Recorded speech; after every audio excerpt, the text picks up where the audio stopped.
Welcome to my channel. आज आप सब किसी को मैट्रिक क्लास के सेकेंड हिंदी, जिस हिंदी का नाम है वर्णिका, इसके पाठ 2 जिस पाठ का नाम ढहते विश्वास है, इसके व्याख्या को जानेंगे। इसके जो सारांश है उस सारांश को जानेंगे। तो ढहते विश्वास इसके लेखक कौन है? तो इसके लेखक हैं सातकोड़ी होता। और इनका जन्म कहाँ हुआ था? तो इनका जन्म उड़ीसा के मयूरभंज स्थान पर हुआ था। कब हुआ था? तो 1929 ईस्वी को हुआ था। और यह कहानी जो है यह उड़िया भाषा में है। और इसको हिंदी भाषा में कौन रूपांतरित किए, हिंदी अनुवाद किसने किया? तो राजेंद्र प्रसाद मिश्र ने इसका हिंदी अनुवाद किए। यह उड़िया साहित्य के प्रमुख कलाकार हैं। जो सातकोड़ी होता यह कवि हैं, यह उड़िया साहित्य के प्रमुख कलाकार हैं। शिक्षा समाप्ति के बाद इन्होंने सर्वप्रथम सबसे पहले भुवनेश्वर में भारतीय रेल यातायात सेवा के अंतर्गत रेल समन्वय आयुक्त के पद पर नियुक्त हुए। इसके बाद उड़ीसा सरकार के वाणिज्य एवं यातायात विभाग में विशेष सचिव तथा उड़ीसा राज्य परिवहन निगम के अध्यक्ष पद को सुशोभित किया। पाठ परिचय जान लेते हैं।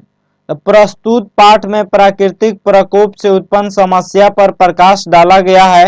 बाढ़ एवं सूखा से त्रस्त जीवन धैर्य तथा साहस के साथ इन समस्याओं का मुकाबला करता है, लेकिन लोगों का विश्वास तब ढहने लगता है जब बाढ़ का पानी किनारों को लांघकर गांव घरों को अपने आगोश में लेकर आगे बढ़ता है तो लोगों का भरोसा टूटने लगता है।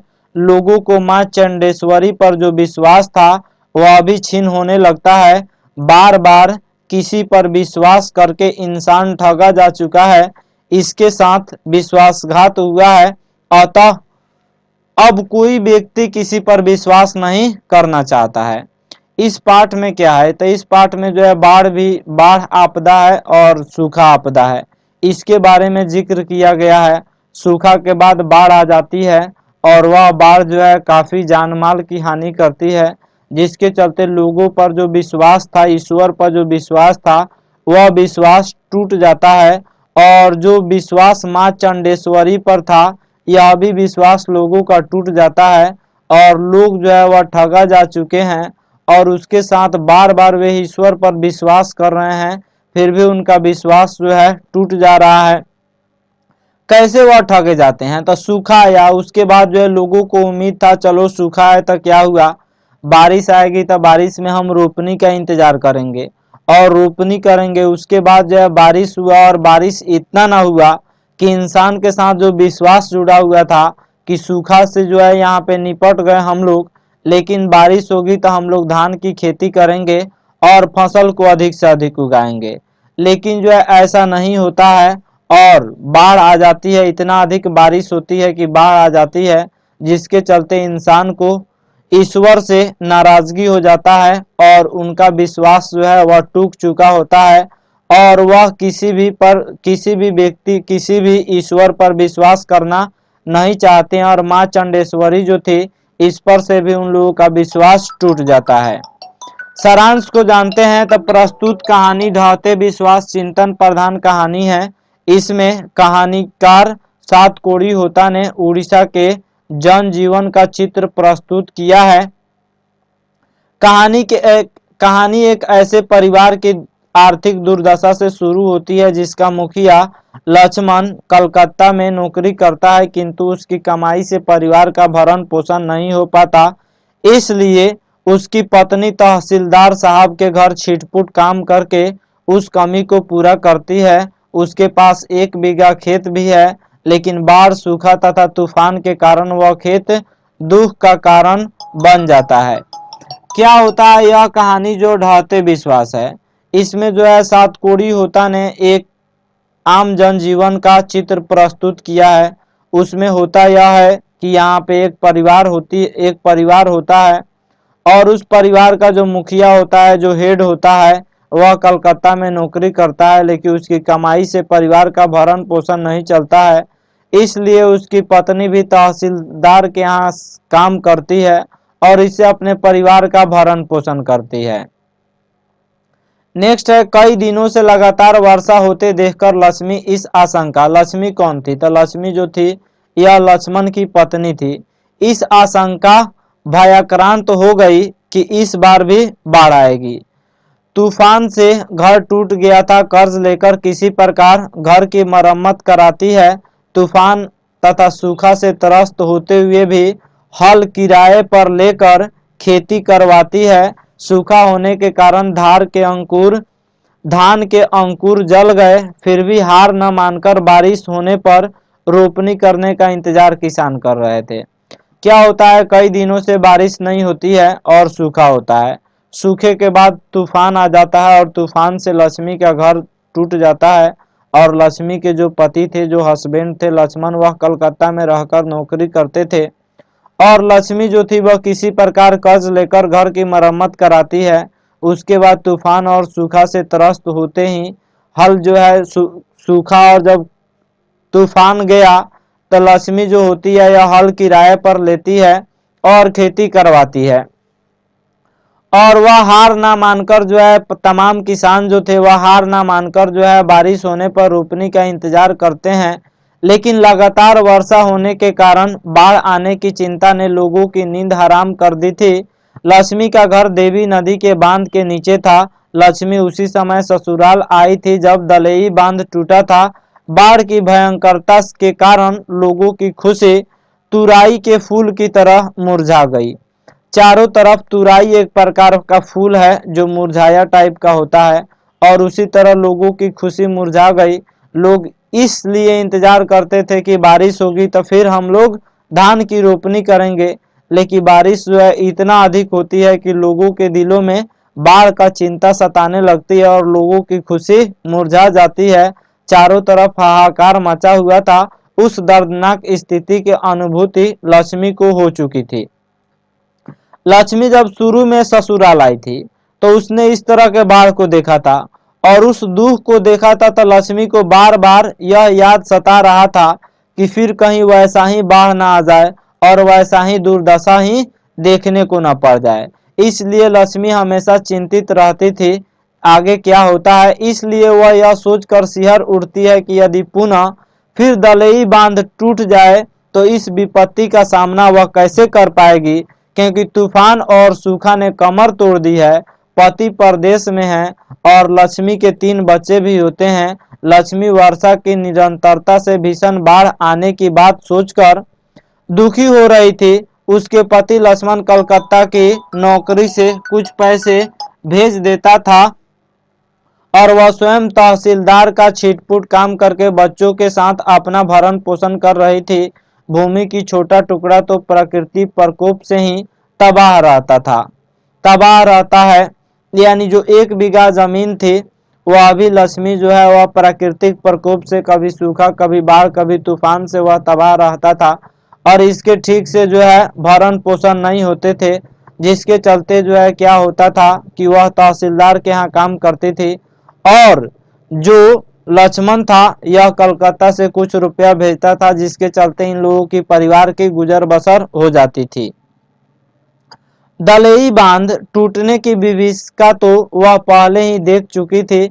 अभी बताया गया है जब वह शुरू में ससुराल आई थी तो उसी समय जो है बहुत भयंकर बाढ़ आया हुआ था। इसलिए लक्ष्मी को यह डर सता रहा था कि फिर जो है अगर जो दलेई बांध है यह टूट जाएगी तो फिर से उस तरह का कहर आ जाएगा, जिसके चलते लक्ष्मी के दिलों के अंदर एक डर पैदा हो रहा था। वह भयानक अनुभूति रह रहकर जाग उठती थी।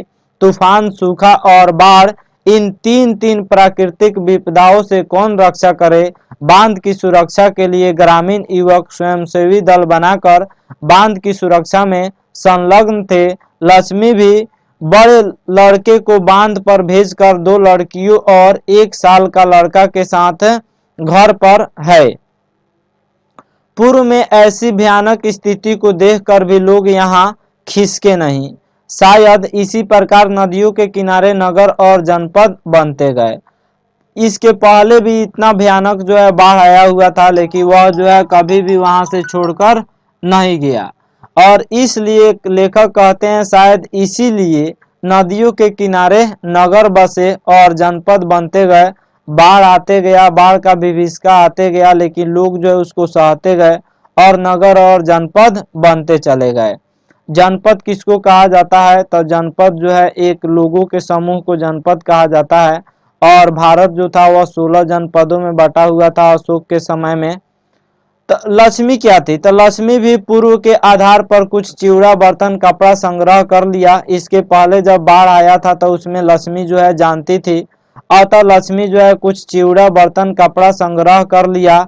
गाय बकरियों के पगहा खोल दी, ताकि जो है बाढ़ आएगा तो गाय बकरी भी यह मरेंगे नहीं और यह भाग जाएंगे। पानी ताड़ की ओर बढ़ा और शोर मच गया। उसके बाद अचानक क्या होता है? पानी ताड़ की ओर बढ़ता है और शोर मच जाता है। ग्रामीण युवक काम में जुटे थे और लोगों में जोश भर रहे थे और लोगों को ऊंचे पर जाने का निर्देश भी दे रहे थे। सब लोगों का विश्वास आशंका में बदल गया। लोग कांपते पैरों से टीलों की ओर भागे, स्कूल में गए, देवी स्थान भी भर गया। लोग हताश थे, अब तो केवल मां चंडेश्वरी का ही भरोसा है। लक्ष्मी भी आशा छोड़कर जैसे तैसे बच्चों को लेकर भाग रही थी, क्योंकि बांध टूट गया था और बाढ़ वृक्ष घर सबों को जल्दी जल्दी लील रही थी। शिव मंदिर के समीप पानी का बहाव इतना बढ़ गया कि लक्ष्मी बरगद की जटा में लटक कर पेड़ पर चढ़ गई। इतना तेज पानी हो गया, इतना तेज पानी हो गया कि लक्ष्मी भाग रही थी। लक्ष्मी जो है जैसे तैसे जो है अपने बच्चे को लेकर भाग रही थी। तब तक जो है पानी इतना ना अधिक तेज हो गया कि बरगद का जो जटा लटका हुआ होता है उसी को पकड़कर वह पेड़ पर चढ़ जाती है और वह पेड़ पर चढ़कर बेहोश हो गई। कोई किसी की पुकार सुनने वाला नहीं। टीले पर लोग अपने को खोज रहे थे। स्कूल भी डूब चुका था, अतः लोग कमर भर पानी में किसी तरह खड़े थे। उसके बाद क्या होता है? तो लक्ष्मी को होश आने पर उसका छोटा लड़का लापता था। उसका जो छोटा बेटा था जो 1 साल का था, जब लक्ष्मी जो है बेहोश हो गई और वह पेड़ पर जो है थी और बेहोश हो जाती है, उसके बाद जब उसको होश आता है तो वह देखती है कि उसके 1 साल का जो लड़का था वह लापता था, वह दिखाई नहीं दे रहा था। वह रो चिल्ला रही थी, पर सुनने वाला कौन था? सभी कोई तो बाढ़ से त्रस्त थे। लोगों का विश्वास देवी देवताओं पर से भी उठ गया, क्योंकि इस बार यहाँ पे होगा, क्योंकि इस बार बार बार विश्वास करके लोग ठगे जा रहे हैं। लक्ष्मी ने पुनः पीछे देखा पर उसकी दृष्टि शून्य थी। उसको कुछ भी दिखाई नहीं दे, उसको दिखाई दे रही थी लेकिन चारों तरफ पानी ही पानी दिखाई दे रहा था, कोई भी उसको नजर नहीं आ रहा था। फिर भी एक शिशु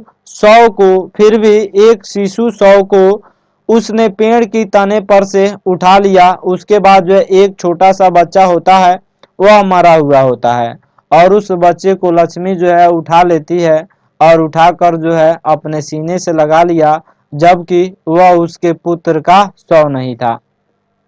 यह कहानी जो ढाते विश्वास है, इसमें जो है यहाँ पे लोग जो है ईश्वर पर से किस तरह विश्वास उठ जाता है उसी के बारे में बताया गया है कि ईश्वर पर लोग बार बार विश्वास कर ले रहे हैं, फिर भी ईश्वर का जो है प्रकोप, जैसे यहाँ पे जो है जब सूखा आया तो लोगों ने विश्वास कर लिया कि इसके बाद कुछ अच्छा होगा।